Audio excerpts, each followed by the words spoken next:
And welcome back to episode 171 of the Weekly Tech Round with me, Jay. And me, Karl. Well, bit of a start there, wasn't it? As we were trying to get recording, it just kept looping the intro music. I have no idea what was going on there. Did indeed. Thankfully, that'll all be removed in the edit. So when you listen to this, that won't be there. So welcome back. What a week it's been. What a week indeed. I think summer's kind of maybe arrived here in the UK, hasn't it? It has. It's especially today. I've got all the doors and windows open. It's quite hot. So if your audio recording is terrible, then we know why then. That's me because I'm currently dying of heat exhaustion in the office.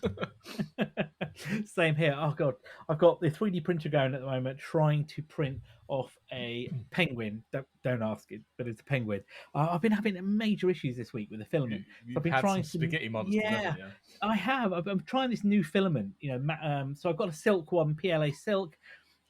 It's printed the last couple of models really well. The stuff I print out, some pen pots and things, looks grand. Trying to print these kind of dragon eggs, that have a threaded screw in the middle of Game of Thrones. Yeah, kind of thing. The first one was all right. Not quite so perfect on the first couple of layers, but subsequently it's been terrible. And then I tried to print with this new rainbow matte filament that I've got from a company called Everyone, and it just hasn't worked. And I was looking on Reddit, I was looking on the other on the YouTubes and that, and people are going, yeah, it works fine. If you're using the standard settings, they're kind of built-in profiles. It worked fine for me too, didn't it? But this rainbow one, this other different rainbow one I've got, keeps clogging the nozzle. Oh man! But I've got a couple of other matte colors, a grey matte and a black matte from a company called eSun 3D, which I'm going to try next as well. So yeah, what a week for it! Just mental. But also, what a week because I've run out of space on the Mac Mini as well. You have. Well, you didn't opt for the 8 terabyte one and add $4,000 to your bill or whatever it was. You cheaped out and went 512, didn't you? Yes, I did. 512 with the mid-spec M2 Pro, so quite a beefy processor, and I went for the onboard 10 gig Ethernet as well. And yes, I should have paid for more storage, and I'm paying for that now because I'm going to have to plug in an NVMe M2 drive, which is also the problem because I've run out of ports.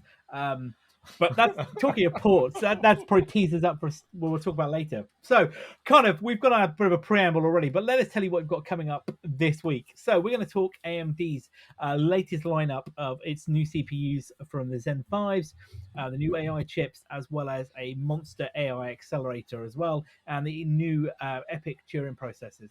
Intel are not left out either. We've got the new Lunar Lakes we're going to talk about, and then we'll dash into the PlayStation VR 2 PC adapter, which is absolutely real. Finally official. It is, and we have some real details on that as well. And then the Tech Wrap Rumor Mill is back, as of course, we're in Apple season now, so it's time for more rumors from the world of Cupertino. But let's kick us off then with the first story this week, which is the Zen 5. Then, Karl, so tell us about the new Zen 5 monster. It is. It's AMD's Ryzen 9000 series processors. Finally, based on Zen 5, it's come out. They are saying you're going to get an average 16% IPC uplift over Zen 4, so that's quite a chunk. And that's an average. They put out some benchmarks, so take with a pinch of salt. But anything from 10% plus in Far Cry 6 to 35% plus in Geekbench, or even 23% in Blender, which is an actual app. That's a pretty decent uplift over Zen 4, I'd say. I'm all for that, but I guess if anybody's listening, going, what does IPC uplift really mean? I mean, that's just performance, isn't it? It is. It's instructions per clock, isn't it? Yeah. So it can be 16% more instructions per clock, which should translate to much better performance. And I was also I'm not challenging you, I'm just challenging them, but they're saying improved performance in Far Cry 6, a game that came out 3 years ago. Well, you pick your benchmarks, don't you? I know. I just pick it. But yeah, I mean, but they're comparing against themselves, and the last generation. Then they've not pulled an Apple and compared against the previous generation, have they? Or some random competitor without specifying too much. Well, the only one they've done that though, they have said, haven't they, of the Blender games where they did benchmark that against the Core i9 14900K, wasn't it? Yeah, they did do some ones against the 4900K, as you mentioned. They said Blender was 56% better than the 4900K. In productivity, it was the best one in gaming. Horizon Zero Dawn, which I've been playing quite a bit, was up 23%. Cyberpunk 2077 up Okay. 13%. So uh, decent for comparing top end against top end. But obviously, let's wait for real reviews when this comes out in July. But interesting though, it wasn't just that. They did say it's still AM5 chipsets. I was just going to say that. Yeah, they've stuck with it. They've kept They to their have. promise, haven't They they? have a good one with this. So they've stuck with the AM5 for that one, which means while they have announced new motherboard chipsets, the X870 and 870E, you won't need that motherboard to be able to upgrade your chip. It will probably just be, I think it's just a BIOS update to recognize the new chip, but it should work in your older motherboards.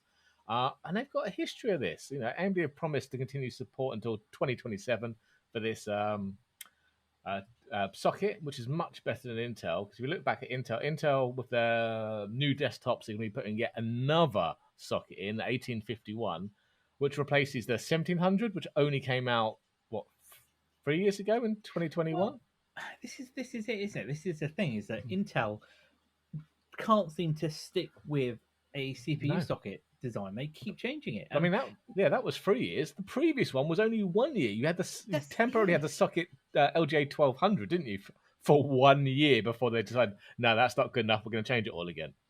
That's what I mean. And AMD for all of their faults, in some other areas, have stuck with it. And I think for the enthusiast market and also maps, kind of the standard, I guess every man or every person Yep. user, if you're looking at upgrading, especially as we talked about the other week with the other updates for the previous generation, Yeah. you're definitely getting more bang for your money because you just have to update the CPUs. You're not having to buy whole new motherboards, a whole new kit. Yeah. You can, new RAM. You can stay where you are and still get a performance increase, and especially Exactly. here as well. So I think you're right. This is definitely the way forward, and AMD here should be applauded. I think for Yeah, continuing to definitely. support. It's like So enterprise level support, but for consumers. And I think we spoke about the AM4 platform. I definitely did it on the podcast. I So can't remember if we just to did. I was to say, well, to quickly say anyway. So basically, AMD also announced two new processors for that previous gen socket, the AM4, the one I've got, which came out in 2016. So 8 years later, they've just released two new CPUs for it: the 5900 XT and the 5800 XT. The lower end one's an 8 core 16 thread, and the 5900 is a 16 core 32 thread, which, depending on the price, I think I'm going to upgrade to because I'm still running AM4 on the 3000 series. So I am now 3 generations behind, but I can upgrade to a modern processor.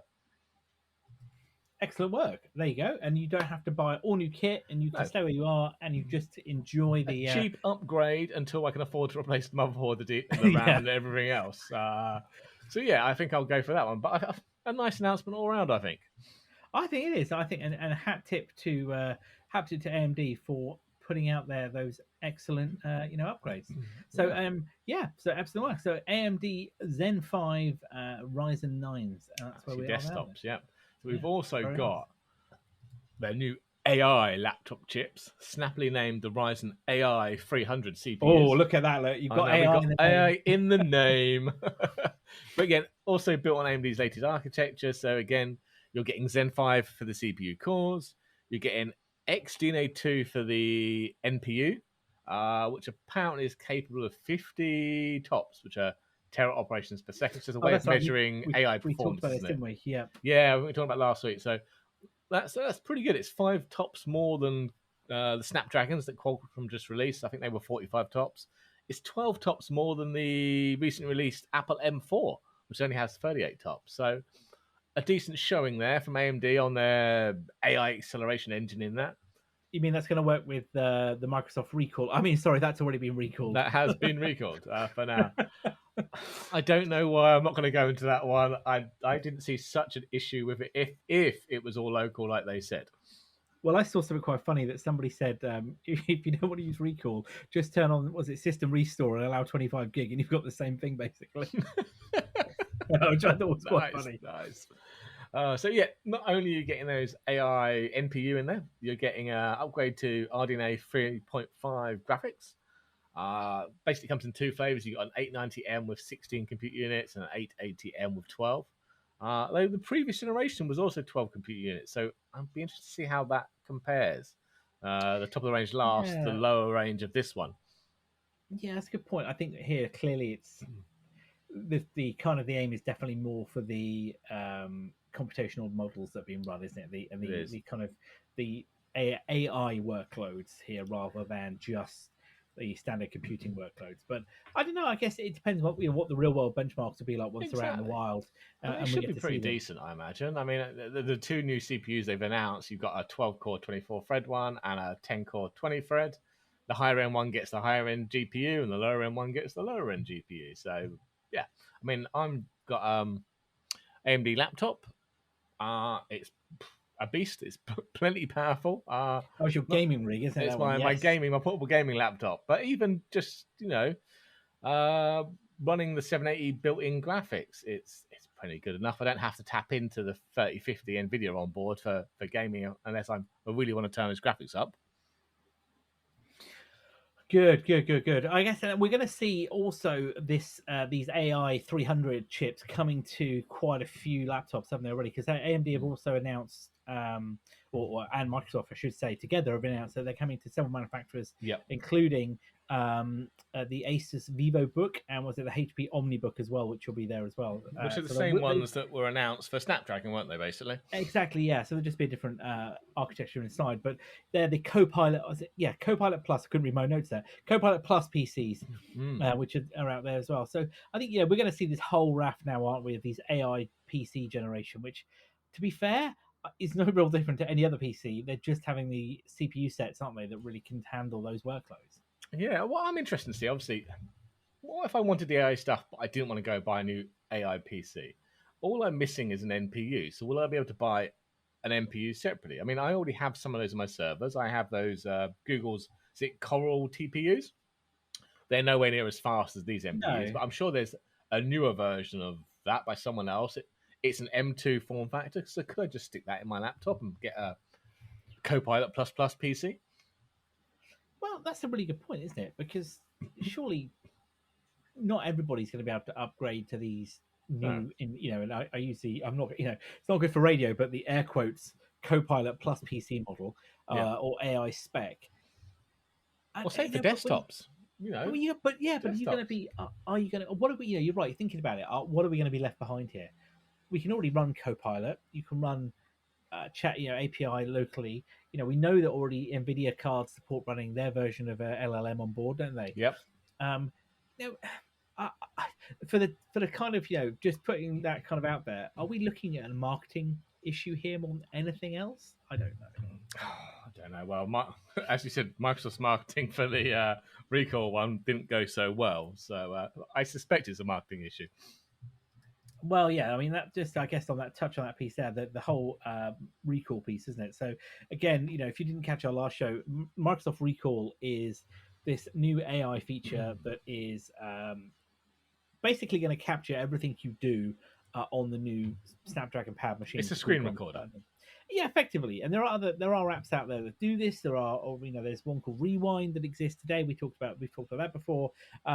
This is not an always on feature. This is very much like Time Machine for a Mac. Yep. In the same way the Time Machine basically does capture everything you do. Obviously there are settings it does.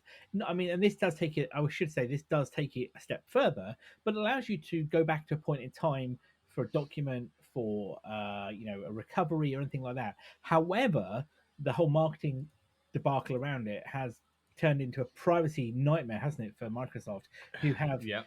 had to really almost I hate to say it, recall the announcement. Oh god, that's terrible. Yep. Because people are just seeing it for the wrong way and going, "Oh well, we won't turn that. I'm not going to have that."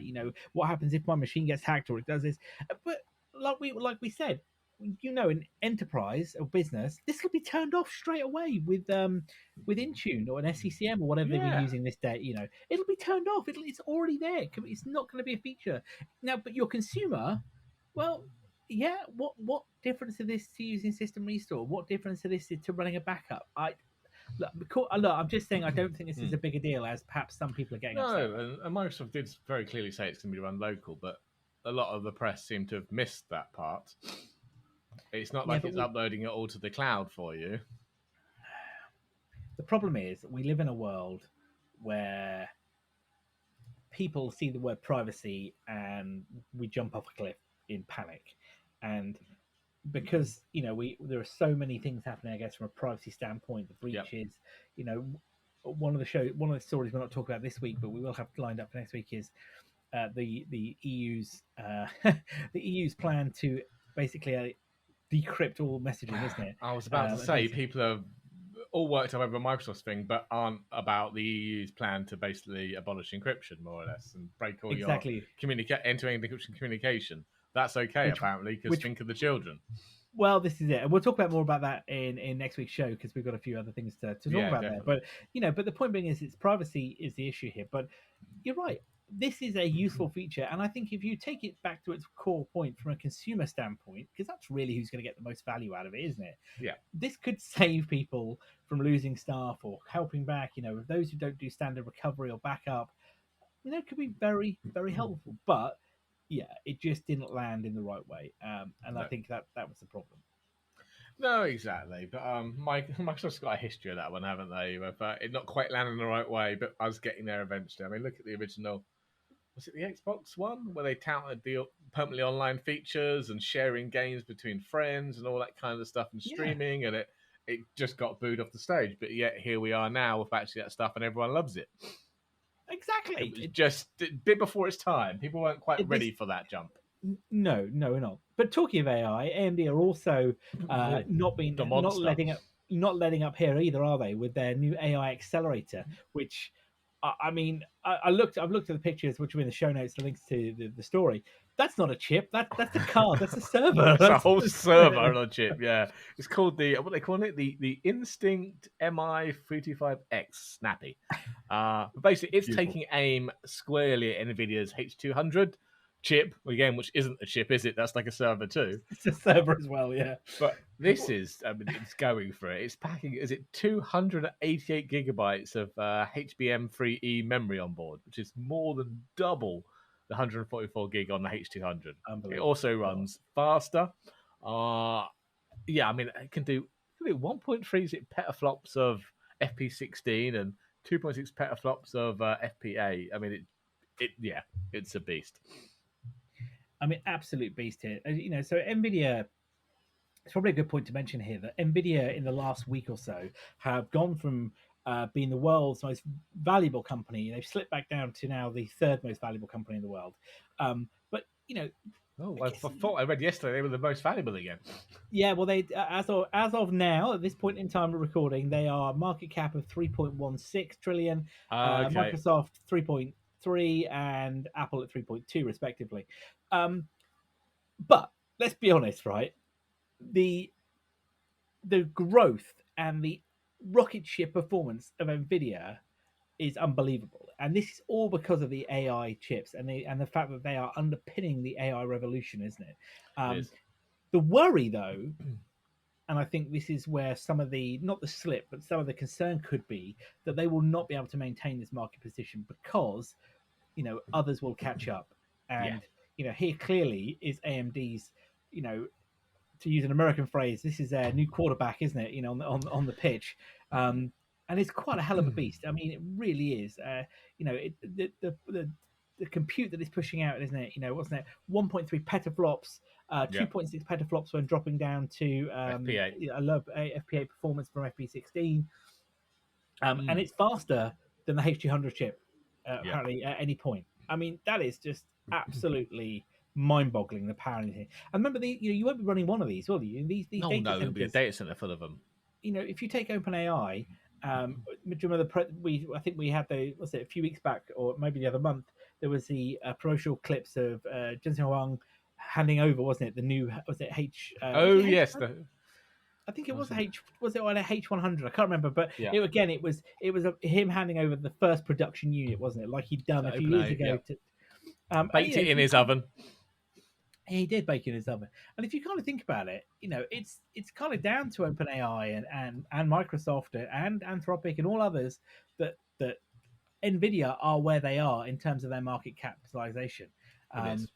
but yeah, you're right. There has to be choice in the market because they're not going to be. It's not to say they won't be there forever, but it's always got to be challenges, isn't there? Yeah. Now, tellingly, Apple AMD did not announce a price, but I'm guessing if you Really? have to ask, you can't afford it. you know the rules here. This is not the likes of chips for me and you. No, you I'd know, have to sell my house for one. and the rest. Yeah. This is the kind of multi triple digit million deals that are gonna be spread over many years and pushing up that Nvidia stock price, or AMD stock price, I should say, at this stage. But what was it I saw the other day? I think I sent it to you. What was it? That SoftBank sold Oh their God, yeah, um, they sold their share in Nvidia a few years ago, didn't they? For they something did. like just under 4 billion. I can't remember exactly what it was, wasn't it?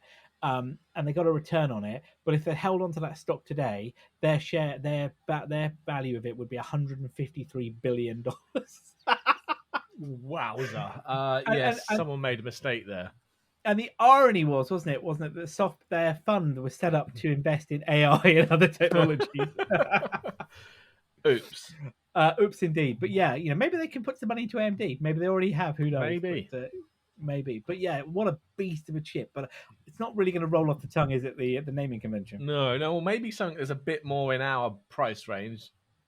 Probably not. But We can AMD try. also announced their Zen 5 based Epic Turin processors. Again, another monster server. It's their 5th gen, running on Zen 5 as well, packing up to 192 cores on a single chip. So Nice. 192 cores, 384 threads. Um, I think their last one was at the Zen 4 base for 128 cores, so a sizable jump up. I think it can take. They didn't mention the cache on it, have they? No. But the last one's a 256 megabyte memory, and again, they didn't mention. Well, I trying to research for this program was trying to find out how much RAM these Epic processors can hold. Was mission impossible. It's not readily available information. But What? yeah, I just could not find this anywhere. It took me ages. But I managed to find one article saying the previous gen Zen 4 could take up to 4 terabytes of RAM spread over Oh, is those that all? 12, Oh, 12 memory channels. Yeah. So I suspect it's going to be able to hold at least that 4 terabytes on the new one. you know what? I'll take two of these with full RAM load, please. That'll do me in my Exactly. home data center. Can you afford to Wow. power it if you can afford to buy it? Well, the TDP, isn't it, is well based on the previous generation. It's at least 360 watts of TDP. So what, an Per, Intel normal per chip. desktop processor then, Well, basically? I was just gonna say that. You beat me to it.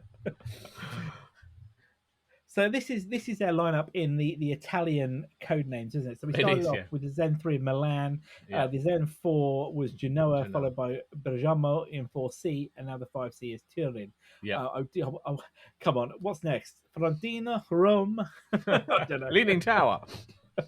Pisa, yes, very clever. But no, again, impressive chip here again. And I imagine the pricing is going to be probably quite competitive as well, given that I think they generally go for around 10 grand a pop. yeah.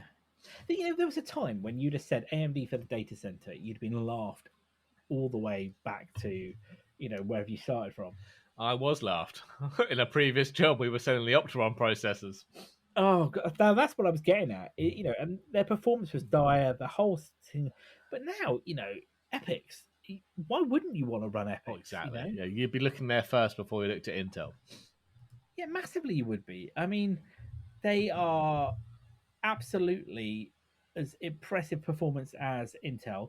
Their price comparison is lower for bang for buck. The TDP, the overall power consumption is lower as well. Mm. It's not the old days, is it? It's not the Wild West of Opteron because it's cheap. Well, exactly. No. So yeah, we'll keep an eye. We'll let you know when these are available. Not that we can afford one, but we could probably pick up. I imagine we could probably pick up a Genoa or something, on eBay. We can pick it down because from, I mean I've had my eye on some Epics on eBay. It's the motherboards yeah, though. that's the problem. They're the difficult part to come by.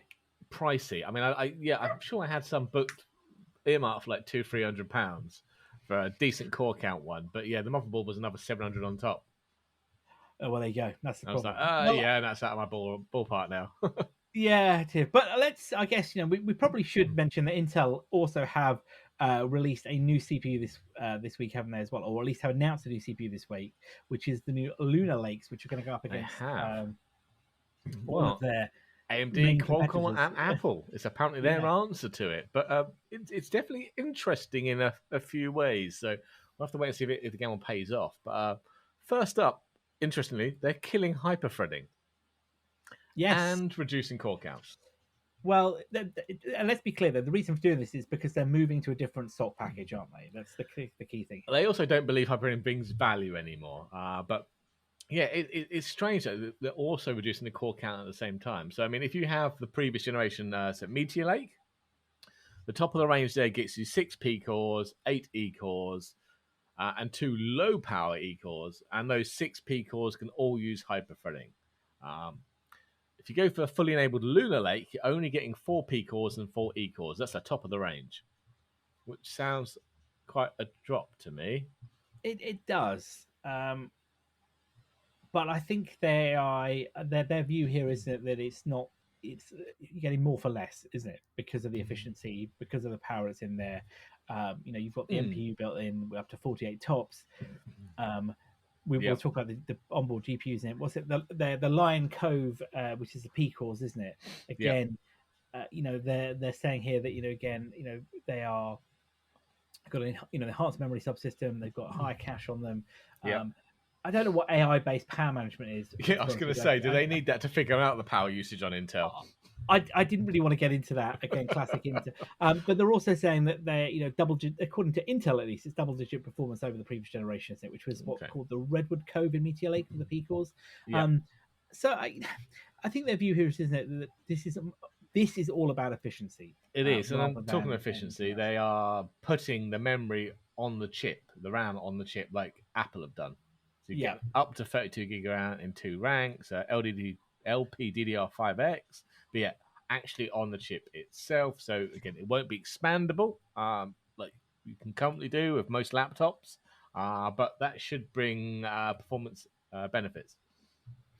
Yeah, but will do. I mean, you just have to look at the whole M series that Apple have done, Mm. and having I mean, obviously, Apple have gone down the road of having the storage on the SoC as well, isn't it, in that package? They have, yeah. But the fact that memory's there and the width of those memory the gateways that they've got there, I think you're right. We know it's a performance game. The And downside to this service, but sorry, I was going to say the downside though is we're now talking about a completely new, different architecture for motherboards. You're now going to have to factor in, like with the Apple model, of how much memory you want to have, what that's going to do for your upgrade cycle. So this is going to be a real sea change for the PC consumer, isn't it? It is definitely, but I should imagine having that memory on board will also help out with the GPU. Now you mentioned new GPU. This is the XE2 or Battle Mage, isn't it? So it's the second revision of the ARC processor. So I think having that RAM on board, which the GPU can tap into, will make a big difference there. Yeah, do you know what? And I'd be keen to see one of these in a gaming PC or a kind of style, because those Battle Mages are not bad GPUs. They're also got up to 67 tops. So again, we're aiming squarely at the AI market here, aren't we, as well? Yeah. Ray tracing support. It's got 8 of the second gen XE cores in there now as well. So yeah, look, I think this is a hell of an upgrade from the old Iris / onboard GPUs that we've had in the past. And as you say, with that combined on package memory, very quick machines. We're not talking about AAA titles, but we're talking here at a very fast machine, able to do AI work. Probably those Copilot Plus style PCs, and play some probably decent games, I suspect. Yeah. But did you pick up the real shock reveal with this CPU? Would that be the low TDP? No, it's not made by Intel. Is this a TSMC? It's made by TSMC because Intel's fabs aren't up to the job. Yes. Do you know what? I saw that and I wanted to Yeah, I was like, so what? That's not a great advertisement for Intel fabs, is it? Well, it's not, but they're way behind on schedule anyway, those fabs, and we all know that TSMC are the market leader for this kind of fabrication. Well, what's the availability going to be like at this point? Because Intel comes to TSMC, they're going to go, "Oh yeah, I can make you some," but Apple comes first, or everyone else comes first. So I don't know. That's the question I've got here, is because Apple have bought up so much of the production of TSMC. You're right. Where do they fit? And clearly, then the performance can't be that high as, or maybe maybe they're not being built to the same fabrication, the same nanometer spec as the Apple chips are. There are so many things here. Yeah, I don't know on that one. We will keep you posted when we find out more. But yeah, I thought that was a very, very interesting tidbit. Yeah, definitely. No, I'm glad you pulled it up on me. I did underline it, but I clearly forgot to mention it.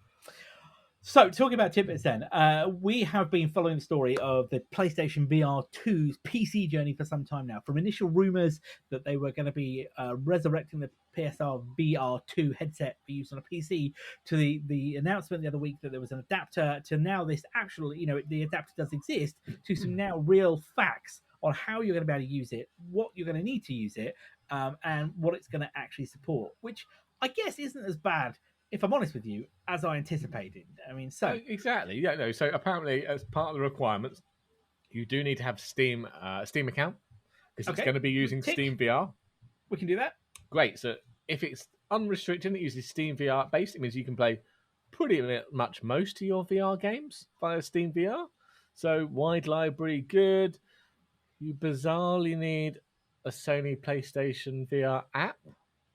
Not sure what that's doing. Kind of, yeah, but I guess though, kind of no different to needing the Oculus app. I guess, just as a But kind of the devil's Oculus advocate, isn't a Steam VR headset. I mean, it will use Steam VR, but it isn't aimed as a Steam VR headset, is it?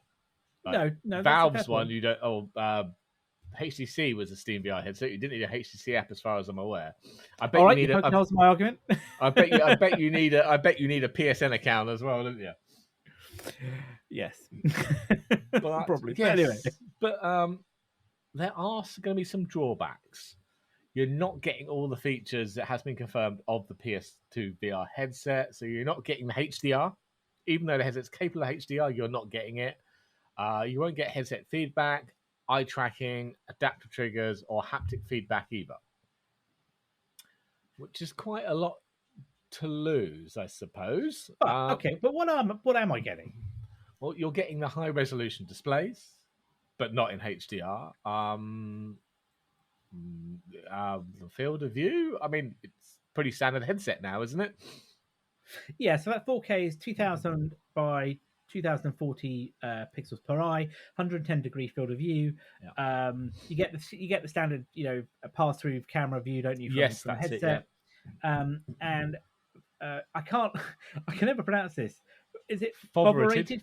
Foveated rendering? Foveated rendering, which is great. So, but that only works without the eye tracking.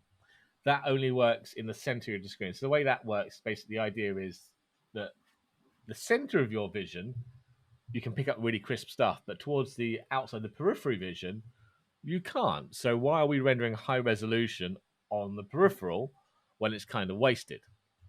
So if you had eye tracking, it means wherever you'd looked on the display, you'd get the high fidelity part, and everything else would be a bit more blurry and less high resolution. But yeah, without that eye tracking, it's only going to be in the center of your display. So you're going to have to make sure you don't move your eyes, just move your head. Okay, and from a spec side, like I said, it's pretty low spec on a PC, isn't it? We're not needing a monster graphics card. No, or but anything like that. You will if you want to play a game at a decent resolution. Though it's the same as any VR. You're rendering the image twice, aren't you? But I guess what I'm saying is the bar for entry is quite low because it's Windows 10 or 11, Core i5 7 series or Ryzen 3 3100 series, and then NVIDIA GeForce GTX 1650 or later or RTX, or the AMD 5500 XT or later, or the 6500 or later. So again, they're recommending. Interestingly, they're recommending the RTX 3060s or RX 6000s as recommended. But then again, though, Sony are an AMD partner, so I can guess why they do that. Yeah. As well as Bluetooth 4. Okay, so we know that it's pretty low entry here. My view here is that if this is actually makes a lot of sense and value if you are a PlayStation 5 owner who has a PC but doesn't have a PC VR headset. Definitely. So now I can go into Steam and I can play Half-Life Alyx, which ironically is what they put on the marketing materials. And what is it with that dongle? The dongle that appears to be a USB cable coming out the front into the headset. There appears to be off the back of it, I'm guessing is power. I'm guessing is USB-C. I'm guessing display is port or display HDMI. port. But yeah, so we know that you can go in and you're going to be able to play probably majority of Steam VR titles. Yes. But as we So, discussed earlier, why do you need the adapter? well, It yes, already there has is a. USB-C that carries power, data, and video because it does it on the PlayStation 5. This just screams to me that Sony are doing something with some kind of hardware or software lock in here. Yes, this is the worry about, isn't it? Because there seems to be no reason to actually have the adapter. No, and I also think that if kind of looking at this from another angle, I think this is the death of PSVR. Yeah, I the think the VR2 hasn't sold very well. The VR1 was a runaway success, wasn't it? But again, I it think was a lot yeah. cheaper. I think was it £200 at launch, somewhere around that. I think this is a stepping stone for the you're a place. This is this is you, Carl. You are a PS5 owner. You've got a couple of titles on the PS5 that do VR. Let's say Gran Turismo, Yep. one of the other titles. You've got nothing else that you're playing VR on. You've got a decent spec PC, but you don't do VR on the PC. But you want to give it a go, but you don't want to buy another headset. Yeah.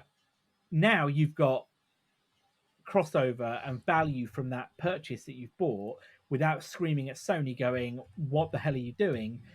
There's no more decent titles on my PlayStation 5. I don't see any support." Their argument is, "Well, look, dual use. Come on, we've just opened up a world of new stuff for you. Stop complaining." That's Exactly. what I Yeah. feel this is. Yeah, But yeah, and considering I think the headset was £500, that was an expensive proposition when you've already spent the 500 exactly. on the PlayStation itself. So what's another 50 quid for the adapter Yeah, to give you longevity of that product and keep you as a happy Sony consumer who sees that we're creating new opportunities for you to use this equipment. I'm going totally on, playing the other way, but I'm thinking, there's no other reason for this, no other exactly. reason for it. Well, Because I'm not going to go now to the shop and pick up a PS VR2 headset and go, you know what, I want to use that because this is awesome. Because my Rift S pretty much does all of those things and doesn't have half of the capabilities either.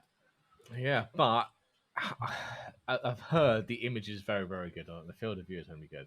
I'm sure. So Yeah, look, it's a 4K it's a 4K resolution.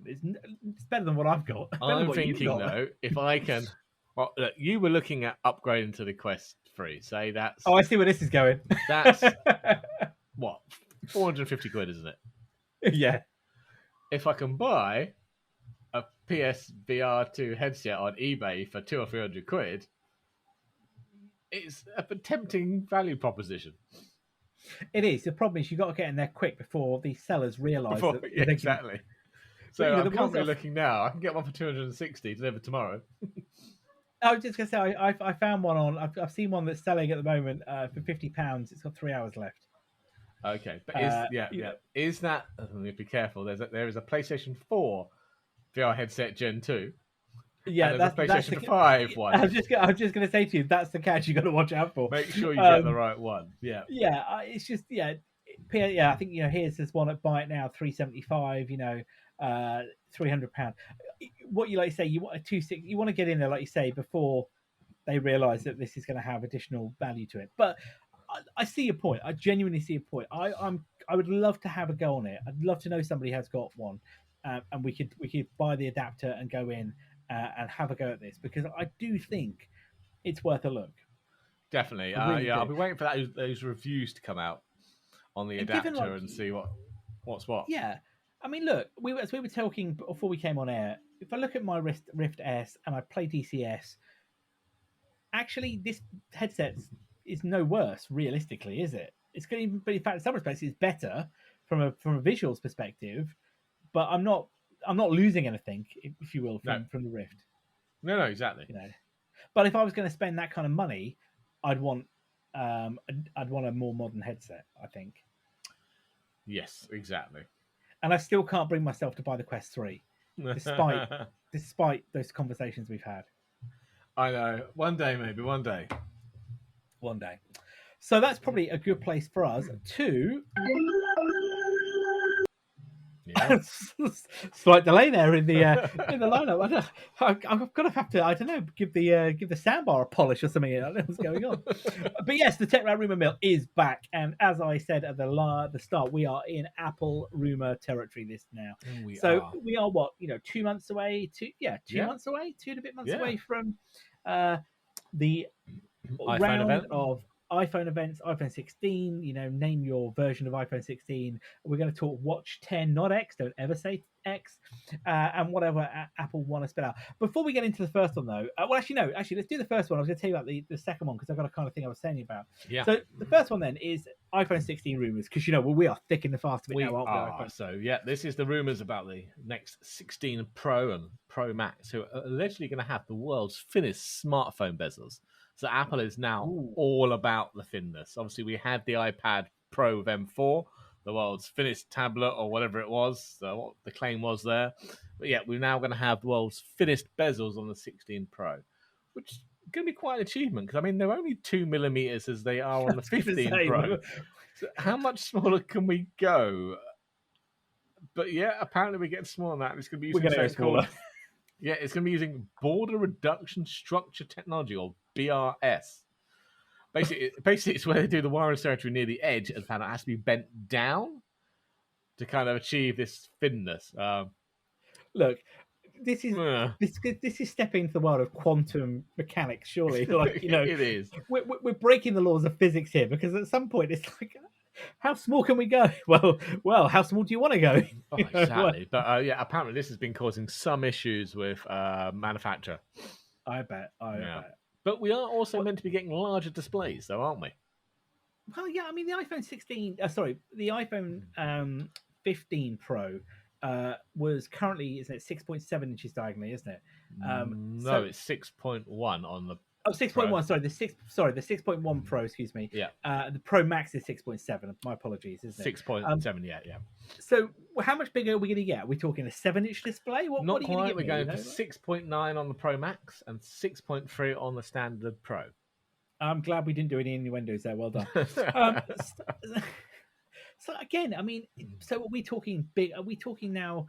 We're not talking a bigger phone because actually, if we're reducing that by 2 millimeters or down, the phone size really isn't going to massively. No, increase. it's like, I think it's one of those ones where it's basically more or less the same size, but you've got a larger percentage of it is screen. Yeah, and I suppose we're kind of getting to. Do you remember when Samsung did it? I don't know if they still do. I haven't seen one for a while, but the Samsung had that edge, didn't they? Where they the curved screens. Yeah, and obviously we're not getting to that territory, but we're getting close to it. And it's sometimes if you look at the phone, the bezels are. You and I both got the 14, and the bezel there is not massive, and I can see. Look, I'm looking at it now. I can see it, but it's not always noticeable, is it? Especially if you're running a film or something like that, or Well, no, exactly. It's black, so if you're running a film, you don't see it. If you've got a case on it, you should obscure some of the bezel as it is anyway. Yeah. So going to be thinner and bigger. We're going to be thinner and bigger, and and we kind of expect an A18. We know that there's potentially new buttons going to appear. Look, in the next few weeks, we're going to start to ramp up what we feel is going to be the perceived view and look of the iPhone 16. So keep tuned for those. We'll bring you the latest on those rumors as they come. And looking at the last couple of years, the rumors are getting pretty much more accurate, aren't they? They are getting very accurate. I think generally we know exactly what it's going to be before the actual event now. Yeah, it takes a little bit of the shine off it, but hey ho. So, talking of thinness then, and look, I've got to admit, Apple have gone two ways here. And kind of Apple now, as you said, are rumored to be looking to make the iPhone thinner, and we've seen that with the M4 iPad Pro, which is their thinnest ever iPad, etc.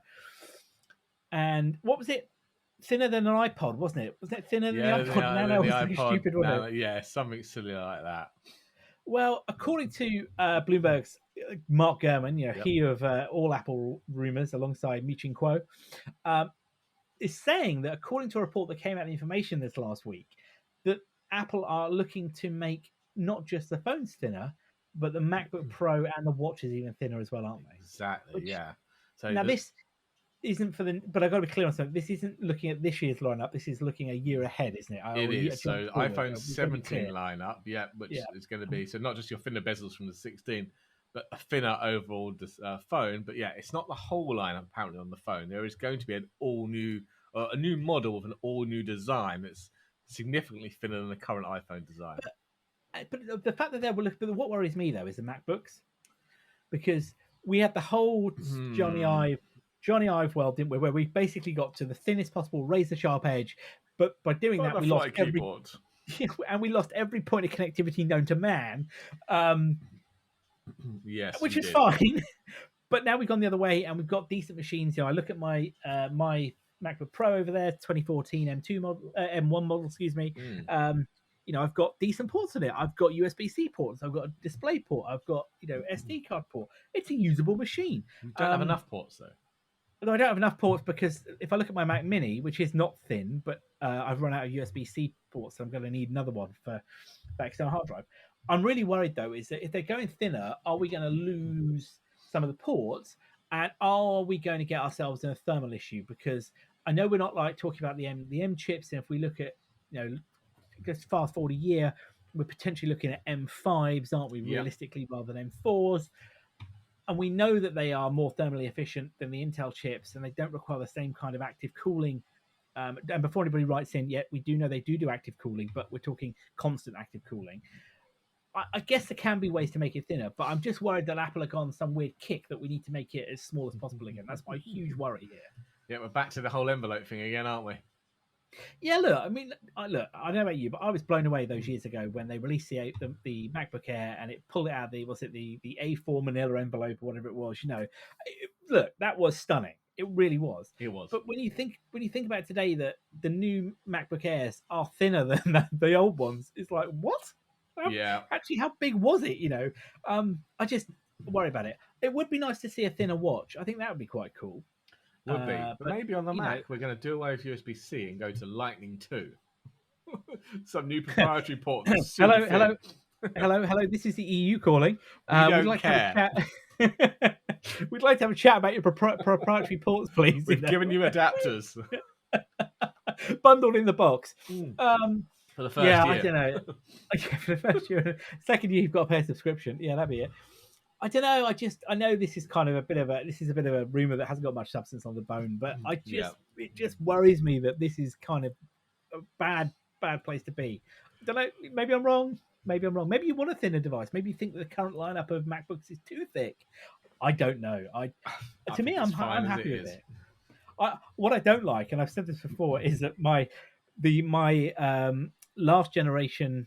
Oh, sorry. What's mine? Mine's a 2021 iPad Pro 11-inch M1 with the keyboard on is heavier than the Mac Pro. That's what I don't like. So that's my only bugbear. I think you're just gonna have to buy the M4 iPad Pro, then, aren't you? With a new keyboard. Look.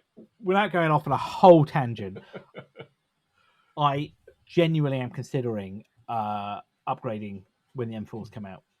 Yeah, but not your iPad. No, not the iPad. I think the Mac. I use my MacBook a lot more than I'd use my iPad. Yeah. The iPad is a media machine, and I think as much as I'd love the shiny new iPad, I just can't get any value out of it. And I've got a pen that works with it. It does everything I want. It's a powerful bit of kit. But the MacBook, as you know, I use all the time. It's my daily driver. Apart from when I'm at home and I'm on the Mac Mini. I think I'd love to get more out of it. And obviously, with that, I will definitely go for as much storage as I can afford. If the M4s come out and then there's the real no gain, I think a refurb M3 Max might be quite cool. That'd be good. We could get M3 Max 32 gig, maybe a terabyte, 2 terabytes if definitely a minimum of a terabyte of storage. A minimum of terabyte, yeah. Because I think that's the way to go. But yeah, I am interested to see what the M4s are. I'm hoping.